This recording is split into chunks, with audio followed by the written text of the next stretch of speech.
Hi everyone, Kieran here and welcome to another video. Today we're going to be talking about spinach, and I used to eat spinach like pretty much every day. This is the only picture I could find of a meal that has spinach in it. It was just when I opened my lunch. Well, I actually just dropped it like on my desk and it went everywhere. Um, but yeah, I pretty much used to have this every day with like an omelette. I read about it in the 4 Hour Body by Tim Ferriss. It was sort of like the one like super veg that he recommends. And generally people see it as like the most healthy kind of vegetable that you can eat, and it's so popular.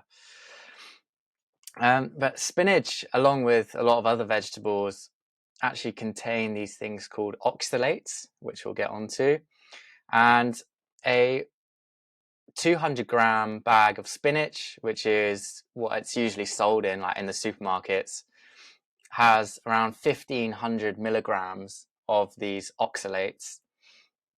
And I'll reveal later how many oxalates it actually takes to kill someone. So, what the hell is an oxalate? It's an organic acid present in many plant-based foods, including spinach, chard, and kale, and it can actually inhibit the absorption of other nutrients, and that's what we call an anti-nutrient. I'd heard that phrase maybe a couple years ago, but I never really understood what it actually meant. And an anti-nutrient is something that blocks the absorption of nutrients.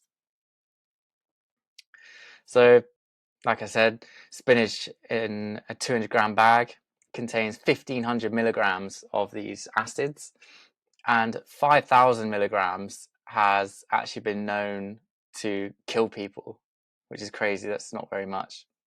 So the number of oxalates found in around 600 to 700 grams of spinach has been known to kill someone. And you might be thinking, oh yeah, but who in their right mind would sit there and just eat 600 or 700 grams of spinach? Like, that's just not going to happen. Well, a lethal dose of cyanide, which is also natural, and it's in some foods, um, is 3 milligrams per liter. So that's enough to kill you. Would you happily ingest like 0.5 milligrams per liter of cyanide if that was just like in your food? Um, you probably wouldn't, would you? Because even though it's not enough to kill you, like it's still obviously going to cause harm, like in your body.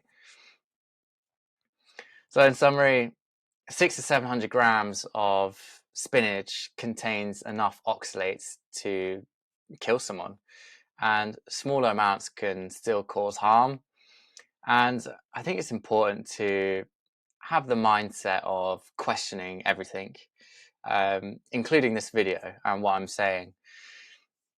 Don't just take anything which you see in the mainstream media, on YouTube, or from doctors, and just take it for gospel. You know, hear a point of view, and you can have strong opinions loosely held. I think that's a good phrase to think about, and this is certainly the case with this. But the fact that it's just so mainstream, and that if you asked 100 people on the street, 99 or 100 would say, yep, spinach is good for you, and it's good to eat it every day, when actually there's a case that it might not be. And without sort of delving into it yourself, you would never have heard of this alternative view that spinach can actually be like dangerous.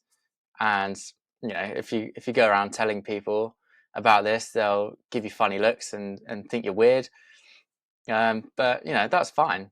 You can just lead by example and just focus on your own progress.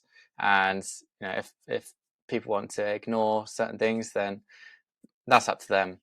So yeah, that's everything for today. I hope you learned something. If you disagree, feel free to comment.